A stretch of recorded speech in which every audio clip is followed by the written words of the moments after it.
In the winter of 1795, in a cold stone room of the royal castle in Grodno, a 63-year-old man sat down at a writing desk and picked up a quill. He had been told, days earlier, that this was coming. His name was Stanisław August Poniatowski, and he was the last king of Poland. He had ruled for 31 years. He had rebuilt the courts, the army, the schools, and eventually the constitution of a country that 3 empires had spent 2 decades quietly taking apart. Russian soldiers were stationed in the hallways outside his door. If you're enjoying this story so far, don't forget to hit the like button and subscribe. Drop a comment telling me where in the world you're watching from. I love hearing from you. His treasury was empty. He picked up the pen anyway and signed his name to an abdication that Empress Catherine II of Russia had already decided on his behalf. He did not argue. He did not give a speech. He asked only that his household staff be paid and his personal debts settled. Outside, Grodno sat under a gray November sky, and at that moment, on paper if not yet in memory, Poland stopped existing. The land was split a third and final time between Russia, Prussia, and Austria. The word Poland would not appear on a map of Europe again for 123 years. What makes this particular collapse different from the usual fall of a royal house isn't the scale of what was lost, though the loss really was total. It's the specific, drawn-out cruelty of what happened afterward. This was a king who had tried, at real personal cost, to save his country, and who was then kept alive just long enough to watch the record of that effort quietly disappear. Stanislav August didn't die in battle. He wasn't executed. He wasn't shipped off to some distant island. He was moved to St. Petersburg, given a palace, given an allowance, and placed under the polite, watchful supervision of an empress who had once been his lover and who now found him more useful as a pensioner than as a martyr. He was allowed to paint. He was allowed to write his memoirs and receive visitors. He was not allowed to return home because home no longer existed on paper, and he was not permitted to speak publicly about the constitution his parliament had passed in 1791, the second written national constitution anywhere in the world, because the powers that destroyed his country would have preferred it forgotten entirely. For a long stretch of the 19th century, it very nearly was. To understand what Stanislav August lost, you first have to understand what Poland actually was before the partitions carved it up. By the middle of the 18th century, the Polish-Lithuanian Commonwealth was one of the largest states in Europe, running from the Baltic coast almost to the Black Sea. It functioned, structurally, like a republic long before that word carried its modern weight. A parliament called the Sejm, made up of the nobility, elected the king rather than passing the crown by blood. The system had genuine strengths for its era. Religious tolerance was unusually broad. The Commonwealth had produced scholars and poets of real consequence. Copernicus worked within its institutions. Jan Sobieski led the relief force that broke the Ottoman siege of Vienna in 1683. But the Commonwealth also carried a flaw its neighbors learned to use with surgical precision. Under the liberum veto, a single member of the Sejm could stand up, object, and dissolve the entire session, nullifying every piece of legislation passed within it. One man, one word, the whole body collapsed.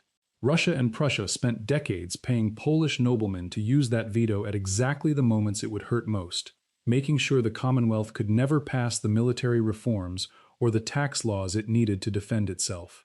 The country was being paralyzed from the inside with money that came from outside its borders. The Russian ambassador in Warsaw, Nikolai Repnin, ran something close to a purchasing operation for parliamentary obstruction. Portions of his correspondence with St. Petersburg, later held in the Russian Imperial Archive, record specific payments to specific deputies alongside notes on which votes had been successfully killed. In other words, the paper trail for how Poland was dismantled before a single army crossed its border survives, in the handwriting of the man who kept it, inside the archive of the power that eventually absorbed the country it helped destroy. Stanislaw August was elected king in 1764, backed by Catherine II, who had been his lover in St. Petersburg a decade earlier, when he visited as a young Polish diplomat.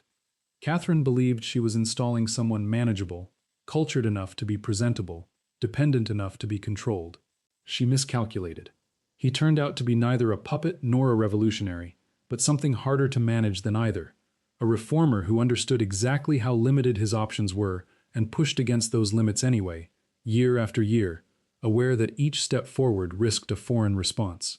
He reorganized the treasury. In 1773, he established a Commission of National Education, the first state education ministry in Europe, built specifically to fill the gap left when the Jesuits were dissolved and their schools emptied out.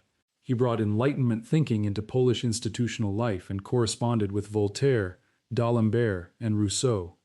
His Thursday dinners at the Royal Castle in Warsaw pulled together poets, philosophers, painters, and scientists from across the continent, part salon, part diplomatic tool. He wasn't a soldier. He thought of himself as a builder. When his parliament passed the Constitution of the 3rd of May in 1791, it did something remarkable. It abolished the liberum veto. It replaced the chaotic elective monarchy with a hereditary one, closing the door that foreign money had walked through for decades. It expanded political rights for the merchant class and laid down a real framework for national governance. It passed in a single chaotic session, with the king rising to take the oath himself before the deputies could be pressured into reconsidering. Edmund Burke praised it in writing. The French National Assembly sent a formal letter of congratulation. Across Europe, it was held up as proof that constitutional reform didn't require the violence unfolding in France. Prussia and Russia answered it by invading. The second partition came in 1793, with Russia and Prussia taking their shares while Austria waited its turn. What remained was too small and too weak to function as a state. The third partition followed 2 years later after the Kosciuszko Uprising, a national rebellion led by Tadeusz Kościuszko, a veteran of the American Revolutionary War, who had served under Washington and been made a brigadier general by the Continental Congress. Kosciuszko came home believing that a popular rising, armed with scythes where it lacked rifles, could hold the partition powers off long enough for the reformed state to survive. He was wrong about the arithmetic. He was not wrong about the will of the people who followed him. At Ratzkowice in April of 1794, his peasant infantry, carrying farm tools, broke a Russian artillery position and captured its cannon. That battle was won. The wider campaign, pressed on 3 sides at once, could not hold. Kosciuszko was captured at the Battle of Matsyowice that October, wounded in the head, the back, and the thigh, carried off the field on a stretcher, conscious but unable to speak. He spent 2 years imprisoned in the Peter and Paul Fortress in St. Petersburg. When Tsar Paul I released him in 1796, Kosciuszko set one condition before accepting his own freedom. He asked that his imprisoned soldiers be released first. Paul agreed. Kosciuszko left Russia and never went back, spending his remaining years between France, the United States, and finally Switzerland, where he died in 1817. He left his American land grant in Ohio to be used for the freedom and education of enslaved African Americans, a bequest his friend Thomas Jefferson agreed to administer. Poland itself had no public monument to him on its own soil until the following century, and even then, building it required negotiation with occupying powers who had little interest in honoring a man who had fought them. Stanislav August signed his abdication on the 25th of November 1795 in Grodno, witnessed by Russian officials and countersigned by representatives of the partition powers. What the official transcript of that day leaves out is an account written 3 days later by the king's personal secretary, Franciszek Rix, in a letter to his brother. According to that letter, the king spent the hour before the signing standing at a window, looking down at the frozen courtyard where a carriage and 4 horses waited. He held a small enamel portrait of his mother, turning it over in his hand. When a Russian official came in to say the moment had arrived, the king put the portrait away, straightened his coat, and walked to the desk without needing to be asked twice. He signed in a firm hand, and then asked whether he would be permitted to keep his personal library. The official said he had no authority to answer. The question was never formally resolved. Most of the library went to Russia. The journey to St. Petersburg began in January of 1796, the king traveling under Russian military escort through Polish towns that were no longer Polish in any official sense. People from his household who made that trip later described villages along the route where locals came out to the roadside as the carriage passed. Some removed their hats. Nobody spoke. The guards made no move to disperse anyone, because there was nothing, in the strict legal sense, to disperse. A private citizen was simply traveling through territory that now belonged to Russia.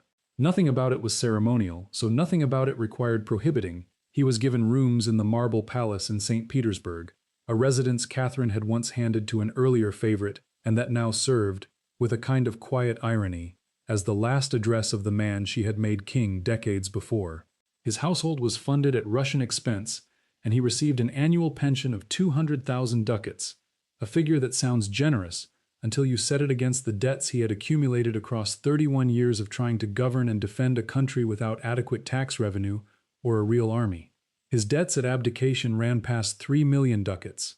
Creditors wrote to St. Petersburg. The Russian court handled the correspondence on his behalf, and most claims were settled at a fraction of their value, which satisfied nobody, least of all the king, who treated the debts as personal obligations and found the managed settlements more humiliating than the abdication itself had been. He kept writing. He worked on memoirs composed in French, the standard language for educated Europeans of his generation, covering his childhood, his education, his years as a young diplomat in St. Petersburg, his election, and his early attempts at reform. He reached 1772, the year of the first partition, and stopped there. He never wrote the chapters that would have covered the following 23 years of his reign, whether that was grief, exhaustion, or some private calculation about what was safe to put on paper inside a Russian palace. Nobody knows for certain. The memoirs weren't published in his lifetime. They circulated privately among Polish exiles through the 19th century, and weren't formally published in Polish until the 20th, long after the country they described had ended, been reborn, and ended again. Catherine II died in November of 1796, less than a year after the king's arrival in St. Petersburg. Her son, Tsar Paul I, treated Stanislav August with a strange, awkward sympathy. Paul had complicated feelings about his mother's legacy, and the deposed King of Poland was one of the more visible parts of it. He let the king move around the city, attend social functions, receive guests. He did not let him leave Russia. The writer Julian Ursin Niemcevich, who had been Kościuszko's aide and shared his imprisonment in the Peter and Paul fortress, visited the former king often after his own release, and later wrote about those visits. According to Niemcevich, the king in those years was composed, attentive, careful. He asked after people he had known. He showed no bitterness, at least not out loud. He kept his rooms properly warm, received guests at a well-set table, and maintained the manners of a court that no longer governed anything. Niemcevich thought that composure was more affecting than any display of grief would have been, because it looked like a decision. Dignity was the last thing the man had left, and he seemed determined to keep it. 3 people who had been central to the 1791 Constitution each ended their lives in ways the official partition records describe in flat, administrative language. Hugo Kołłątaj, the canon of Krakow who drafted much of the constitutional text and built the political coalition behind it, was arrested by Austrian forces after the Third Partition and held for 8 years in the Josefstadt fortress in Bohemia, released in 1802 in poor health. He returned to a Poland that officially no longer existed, worked in relative poverty under Russian occupation, and died in 1812. Ignacy Potocki, the other principal drafter, spent years abroad and briefly returned under the short-lived Napoleonic Restoration, serving in the administration of the Duchy of Warsaw until it too dissolved. He died in 1809, without ever seeing the framework he helped design take permanent hold. And the king himself died in St. Petersburg, with his memoirs unfinished, and his library in Russian hands. Stanislav August Poniatowski died on the 12th of February, 1798, at the Marble Palace, at 66 years old. Russian court records list the cause as apoplexy, the term of the era for what we would now call a stroke. His confessor, a Franciscan friar named Konstanty Bogusławski, was present in his final hours, and later wrote a short account that circulated privately among Polish exile communities. According to that account, the king received the last rites fully conscious and spoke clearly almost to the end. He asked that a specific prayer be read. He asked after a former page who had been sick, and at some point in that last hour he said something Bogusławski recorded phonetically, in what he described as an older form of Polish, translating roughly as, "I did what I could with what I was given." Bogusławski didn't treat this as a formal final statement. He noted it as one remark among several, without particular weight. It has been repeated many times since, in many forms, attached to circumstances that were sometimes invented. The original account survives as a single handwritten copy in the Biblioteka Narodowa in Warsaw, catalogued but rarely cited in mainstream histories of the period. His art collection, assembled over 31 years of serious and expensive patronage, included works by Rembrandt, Rubens, Canaletto, and dozens of artists he had commissioned directly. The Venetian painter Bernardo Bellato, known as Canaletto the Younger, spent 17 years in Warsaw painting the city in such precise detail that when German forces destroyed the royal castle and the old town in 1944, architects used his paintings as blueprints for the reconstruction. Paintings that survived the war were later used to rebuild what the war had erased. After the king's death, the rest of the collection scattered through sale and seizure. Catherine had already bought a portion for the Hermitage during his lifetime. What was left was sold through agents to pay off debts, passed through auction houses across the following century, and spread into museums and private collections that don't always record where their pieces came from. No one has ever fully reconstructed the complete inventory of the collection as it stood at his death. Bellotto's Warsaw canvases deserve particular attention here, because they did more than decorate a palace wall. Each one recorded a specific street corner, a specific rooftop line, a specific arrangement of market stalls, painted with the patience of a man who understood he was documenting something that might not last. He could not have known how literally that would turn out to be true. When Polish conservators sat down after the Second World War, with rubble on one side and Bellotto's canvases on the other, they were not working from vague inspiration. They were matching brick courses and window proportions against a 200-year-old record made by a painter the king had personally invited to Warsaw and kept on retainer for nearly 2 decades. A king who lost his kingdom left behind, almost by accident, the single most useful surviving document for rebuilding its capital. If you're hooked on this story, make sure to subscribe and turn on notifications so you never miss an upload. Your support means everything and helps me bring you more emotional stories like this one. His body was first buried in the Church of St. Catherine of Alexandria in St. Petersburg, a Catholic church Catherine had built for the city's Polish and French communities. He lay there for over a century, the last king of Poland resting in the capital of the empire that had ended Poland. In 1938, after negotiations between the Polish and Soviet governments, his remains were moved to Wolcin, the town in what is now Belarus, where he was born in 1732. The transfer was quiet, with no state ceremony. War reached Wolcin in 1941, and what happened to the remains during the German occupation and the Soviet years afterward isn't fully documented in any single archive.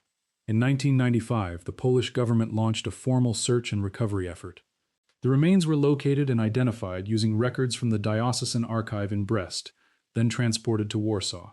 On the 14th of February 1995, exactly 197 years after his death, Stanisław August Poniatowski was reburied in the Royal Cathedral of St. John in Warsaw, with the President of Poland and church representatives in attendance.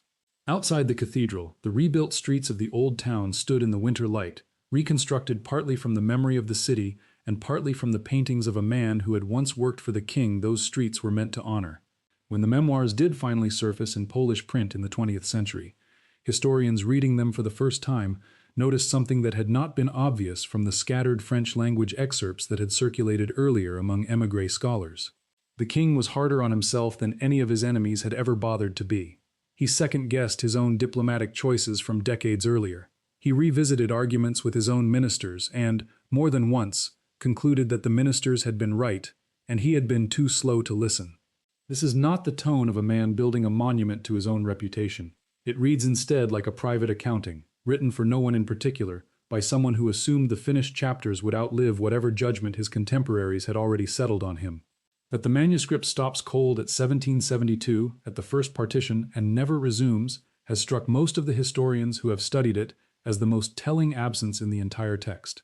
A man who was willing to criticize his own handling of a minor treaty negotiation from his 20s apparently could not, or would not, put into words what came after. The Constitution of the 3rd of May was suppressed almost the moment the partition powers moved to crush the uprising it had helped inspire. Russia and Prussia treated the document less as a political inconvenience than as something closer to a contagion.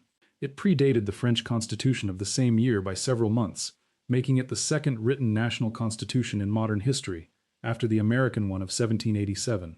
The partition powers ordered it pulled from libraries and archives across the territory they absorbed. Copies were burned in some places, sealed and quietly transferred in others. A large share of the documentation around the Constitution's drafting, including correspondence between its authors and the king, was removed by Russian authorities and taken to St. Petersburg. Some of it came back to Poland in the 19th century. Some came back after the Second World War. Some has never been formally accounted for. The The gaps in the archival record from that period trace the outline of a deliberate removal rather than the ordinary erosion of time. Printers who had produced pamphlets celebrating the Constitution in the months after it passed were among the first targets once the occupying administrations were in place.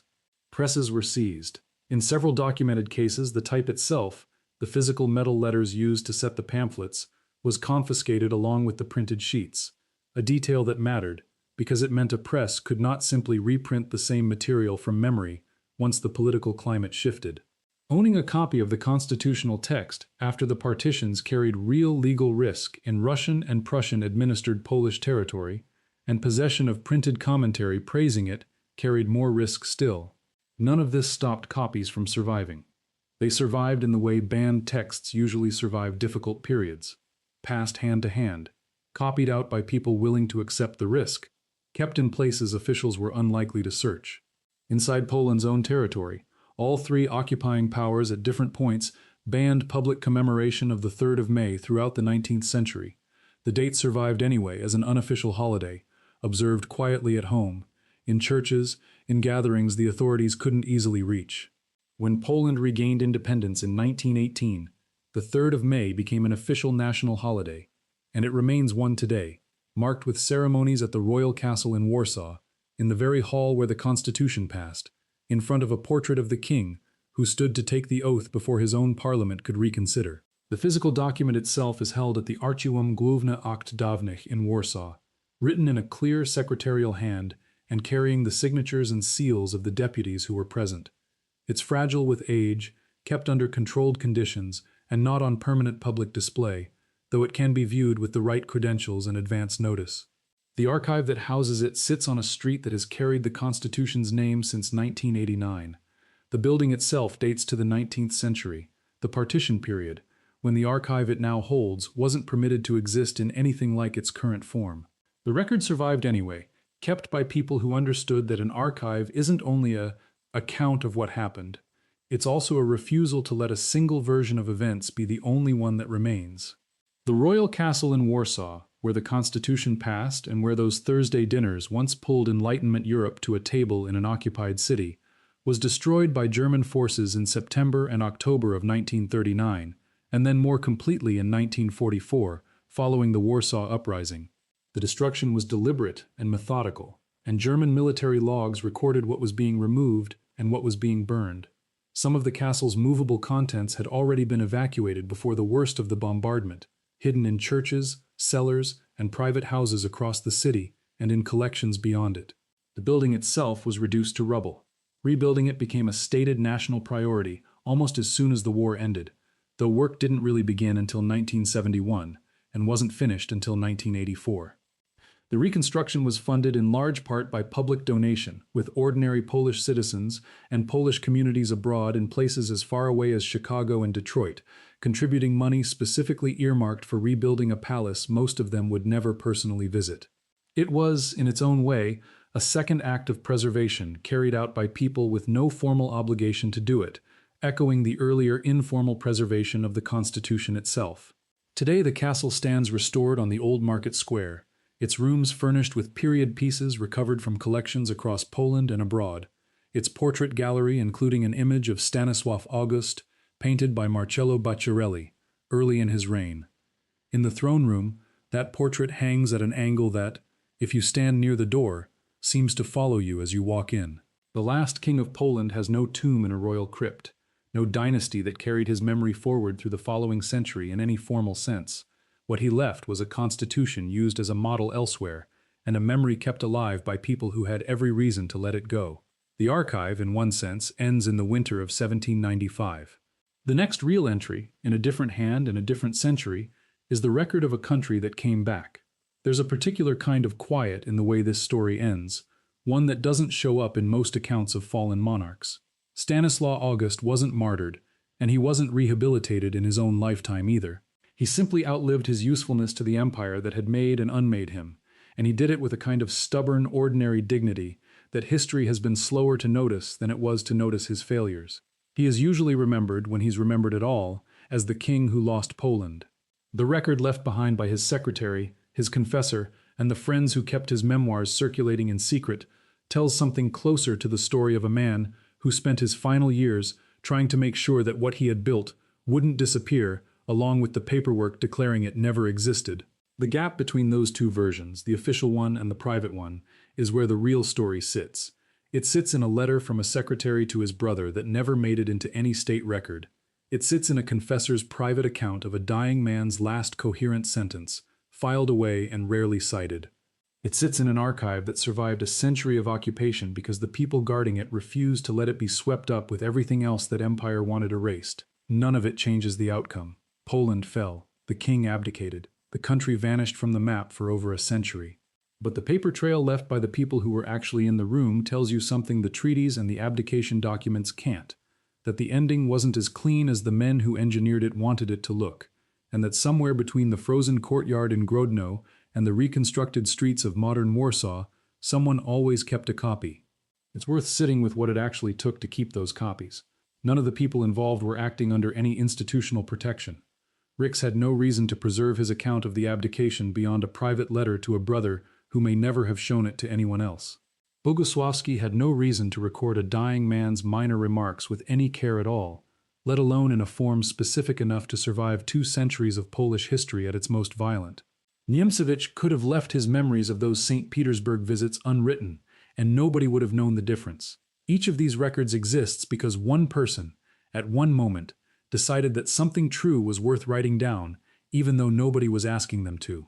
Multiply that decision across the librarians who hid constitutional pamphlets from Prussian inspectors, the conservators who matched Bellotto's brushwork against bomb rubble, the diocesan clerk in Brest who kept records straight through a war and an occupation that gave him every excuse not to, and you start to see the actual mechanism by which a country that had been formally erased from the map came back with its history mostly intact.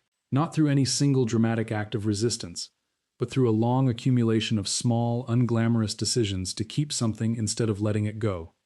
That is, in the end, a different kind of political story than the one usually told about the partitions. The standard version is about empires and armies and the machinery of the liberum veto, and all of that is real and documented and worth understanding on its own terms.